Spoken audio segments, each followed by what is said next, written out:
Also, who taught the child racial slurs? Am I the for kicking a special needs child out of my restaurant using an alt account for obvious reasons? It's last Friday night. My wife and I run a small mom and pop restaurant in the U.S. We are always busy on Friday nights. When we are filled to capacity, we have 300 plus in our restaurant. That's a lot. We welcome. I guess that's a lot isn't written. That's what I said. I think there's a lot of people. No, the one local diner I went to, I wouldn't guess it has seating for more than 150, maybe 200, and it was pretty sizable as far as restaurants go. Like, it's no Olive Garden, but how many people can fit inside an Olive Garden? they are made specifically to, like, they're in a horseshoe kind of a shape to hide from you how big they actually are. But I would guess that the average Olive Garden normal size probably seats 400 or 500. Wow. Yeah. Okay. I guess. Okay. I could be very wrong too. Yeah, I have no idea. 300 people is like a lot of people. Yes.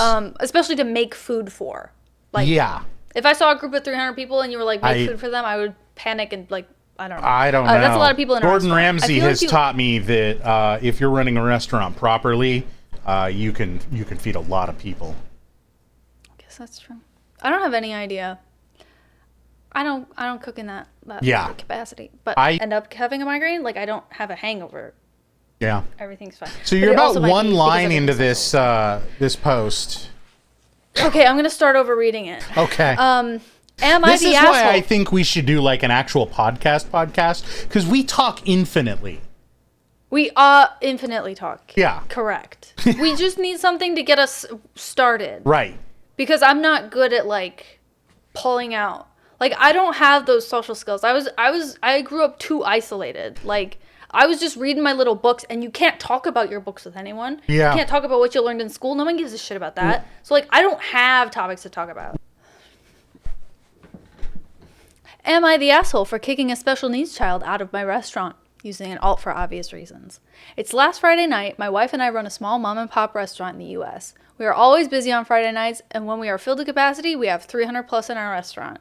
We welcome people and groups from all backgrounds and walks of life. We do not discriminate against anyone and take care of every customer like they are family. Oh, this sounds like an Olive Garden. It sounds like they're lying too, but. Well, yeah. I mean, how can you really treat a customer like their family? Yeah, Be serious. Mm-hmm. Like, are you gonna lend them $20? Like, no, you're not.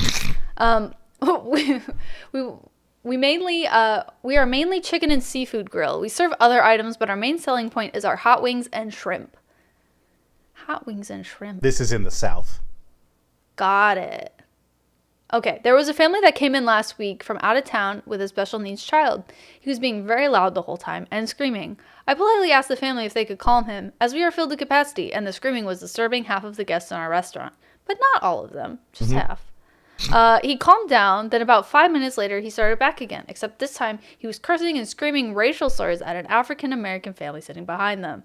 This is where I drew the line. The mother was distraught about it and apologized profusely, but I could not let them stay. I asked them to leave, though I did give them 50% off their meal. I don't feel like I should have. I let the African-American family eat for free and gave them a voucher for a free order of hot wings, which they said they would use soon. My thought process is they were using slander and racist slurs against a large percentage of our clientele, and I couldn't have that. I don't know. I don't think slander is the word. But they were using racial slurs. Am I the asshole? My family tells me that I singled him out and embarrassed them in front of everyone.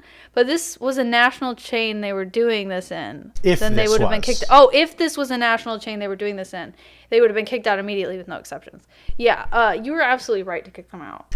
Like 100%. Yeah, if it was done gently and like, hey guys, I appreciate the situation you're in, but like, we can't have this. It's making a lot of people seriously, like, yes, as long as you weren't like, okay, you have to get the fuck out of my restaurant. I am with him on this. It sucks, but sometimes disabilities, they go to a space that overrides other people's rights. It's rare, but I don't like that answer. Like, you just people are going to be very unhappy. Yeah, Well, you just can't shout racial slurs in a restaurant. It doesn't matter that they were disabled or not. This is a matter of... Even if you have Tourette's and you don't mean it and you really can't help it, you cannot be shouting racial slurs at people in a restaurant. I don't know. Probably. This one's just so complicated. I think it's reasonable, though. Like, there are some places that there's not an accessibility here. And that sucks, but to maintain the safety and accessibility for most of the customers, the child had to be removed. That's... Well, it also doesn't say how old they are. Also, who taught the child racial slurs? That could have been picked up from anywhere, especially school. I guess I didn't... I don't know. I never heard that word in school. Ever. I grew up in Southern Ohio, and I certainly did. Okay. Yeah. I actually, in 6th grade... I think the line gets drawn for this one. The line gets drawn at the racial slurs. I don't think it's super unreasonable at just screaming either. I think it depends on the level at the restaurant. If it's a louder restaurant, I think that is okay. Like a normal restaurant, even a low rumble, like a child really fucking going off, that's a lot. I guess I don't hear many children because I don't go to child-friendly places. In a long time, but I have definitely... I guess I can't really have an opinion on if the screeching is okay, because I guess the problem is it's overriding. Once it starts causing other people accessibility issues, a choice has to be made. That is true, because I avoid places with lots of children because I can't handle the high-pitched sounds when I have a migraine, so I actively avoid those spaces, and I just sometimes I can't leave. Sometimes doors being too squeaky makes me walk a different way. Door squeaks are pretty bad sometimes. If it aluminum doors especially. So loud. Yeah. Yeah. Like the outdoor ones with the sliders. Oh yeah, those... my window is that way. Probably installed in the fucking 70s, and all the grease is gone by now. It's awful. Yeah, that's horrible. Yeah, it used to get to the point where I would have to throw up, and I would have my little throat cup, which is not normal. If you live your life and you have a vomit cup with you, go talk to a doctor and do not leave until they listen to you. Yeah. People don't vomit except in rare occasions. I didn't know that. I'm further outside of the norm on the other direction. In my adult life, I think I've vomited twice. So that's once a decade, roughly. Normal people once or twice a year at most. If you're sick, some people, if you're sick, it's not unusual to vomit while you're actively diseased. It is actually pretty uncommon for adults to throw up from disease. Yeah. Depending on, unless it's a food poisoning situation. Right, but some people are more sensitive than others. Yeah, that's true. Yeah. Some diseases are also more you don't usually know what you actually have. Yeah. So it's not. Yeah, that's reasonable. Yeah, I guess yeah. But my stomach acid is so low, which I should probably talk to a doctor about, because I don't have there's no wear on my teeth because I don't throw up stomach acid most of the time. So I cough up undigested food. I watched that. Or just throw up water. I watched that movie in school once about bulimia, and there was just this one that we all watched in the 90s, evidently. Oh, about your teeth rotting out? It was specifically I think it was based on a real story, bulimic girl who also had the storing it disorder. So she had 6 to 12 months worth of vomit containers in her closet. Yeah, that's a special extra little zinger on that. So that's how her mother found out. Are you talking, is this having to do with the undigested food of coughing up? Or No, this was just normal bulimia, like would binge and purge. Ew. Yeah. Sorry, I shouldn't say you. That's it really is gross. That is you. Yeah. You shouldn't be throwing up. Oh my god. I remember when I was in high school, middle school, if I would ever go to the bathroom alone, like random people would come in the bathrooms with me to see if I would throw up. Fun fact. Okay. So like that's not really direct bullying, but like that's like such a strange behavior. I don't know. Girls bully so subtly. I guess that is, but like they never said anything to me. Oh, well, I know that they were talking behind my back. Yeah. Like that's what it was. It was them spying on you so they could talk about it again. Yeah. Yeah, which is fine. Like everyone called me the anorexic bitch, which is that's bulimia. First of all, get it right. Yeah, they didn't like they would watch me. Like I had people like come up to me while I was actively eating and ask me if I was anorexic, and I was like, does it look like that? Am I struggling to eat this food? Like I'm wolfing this. I'm starving. Okay, I haven't eaten all day. Yeah. Ugh. I'm sorry that you had to deal with that. Sounds shitty, especially on top of not being able to keep any of your food down. Well, that's more recent. That didn't happen until my migraines became daily for a couple of years. And then I think my digestive system started shutting down. Okay. Because that's what that is. Yeah. It's my digestive system shutting down. Which is pretty common with migraines, but yeah, it's bad. Speaking of abnormal things you should consult a doctor about, if you don't lay down to go to sleep, fall asleep within half an hour, and then almost always stay asleep straight through until the morning, you have a sleeping disorder. That is the way that normal people sleep, and if you are not just straight passed out through if you wake up and remember rolling over, if you have difficulty falling asleep, if you're tired when you wake up, all of that is wrong. I used to do this thing called awake naps. Okay. where I would get so exhausted but I couldn't sleep. Okay. So I would just sit and I would put on a show or something and I just dissociate. Because like I can't take sleep naps because I'd wake up angry. Like I'd wake up so angry that it was like a problem. So I would just take these awake naps where I just sit and I like dissociate for like an hour and then I'm refreshed. And I don't know what that is, but I did something similar but completely different when I was younger. Through school, I was able to consciously push myself into a beta sleep pattern. So I was still just barely on the edge of consciousness. And I would do this after I got ready for school, waiting for time to go outside. As soon as I heard my sister stand up, I'd get up and go, then waiting for the bus outside, and then on the bus. And every now and again, I'd slip into real full sleep.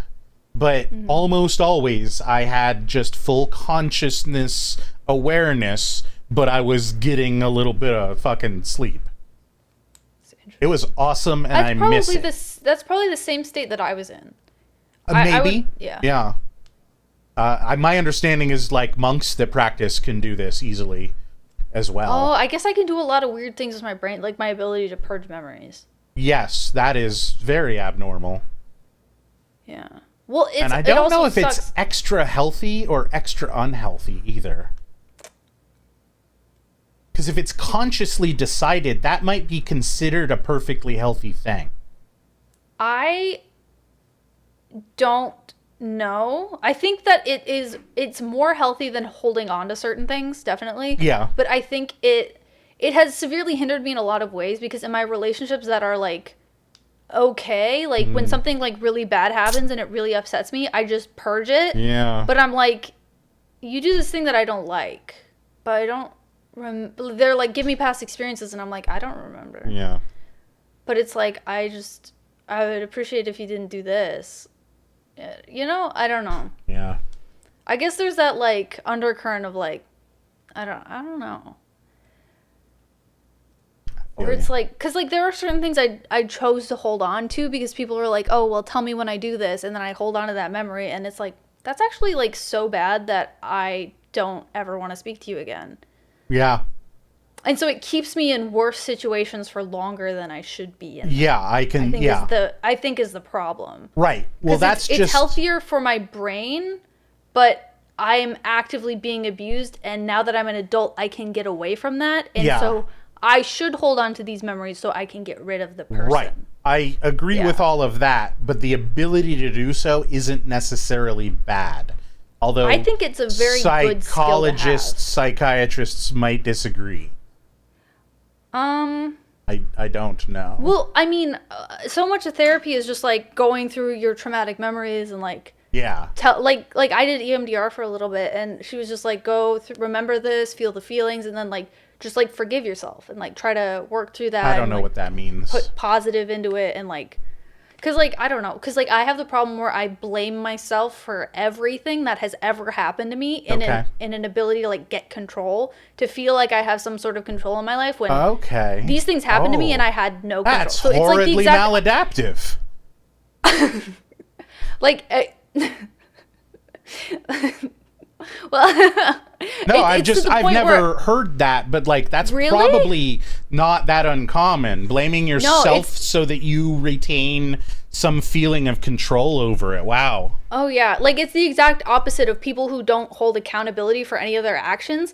I make myself accountable for other people's actions. And like that gets me into a lot of trouble because I'm more comfortable being a scapegoat than I am being a victim in a situation, which is, it's really funny that people will be like, oh, you just have, because like I spoke out about being sex trafficked and they're like, oh, you just have a victim complex. And it's like, actually, no. And I have several videos where I blame myself for all of this and XYZ. And the reason I'm speaking out and hurting myself in this way is to prevent other people from getting in this situation. Yeah. Which is 100%, like, that whole like period was just like serious self-harm. It did not make me feel good to talk about it and get that validation. Like it felt so horrible for so long, and so many people came to me with their heavy trauma and we just worked through it together, and it was like really, really traumatizing, but like it was like okay. I don't know. It is really fucked up. I would rather no one ever know about that. But yeah, so I blame myself for everything. Like it's to the point where like it would get so irrational where it was like I blame myself for the coronavirus pandemic because I thought I was putting the world through what I was experiencing because I was being like held, monitored 24/7, locked down, and like it's not a healthy thought pattern. Well, that is when it got like. Is that why you disappeared for like the year and a half that first all that started? Yeah. Okay. I escaped trafficking and then I collapsed in on myself like a dying star, and I blame myself for everything. Okay. Everything. And then it was like, cuz I was going through stuff with the police, and then it was like, and then there was all I was going through I was just going through it. Yeah, I mean, we were still there's the trauma of escaping, slightly in touch every now and again. Like, but I would not be surprised if I was probably the person you stayed most in touch with. Yeah, because you don't get upset when I disappear for months at a time. Because I can't. I'm not a consistent person, and I don't claim to be. I can't be. Like it was just like it was just like cyclical. Things just kept happening, and I had to like deal with myself, deal with police, deal with like speaking out about it publicly, dealing with more police, and then like it just because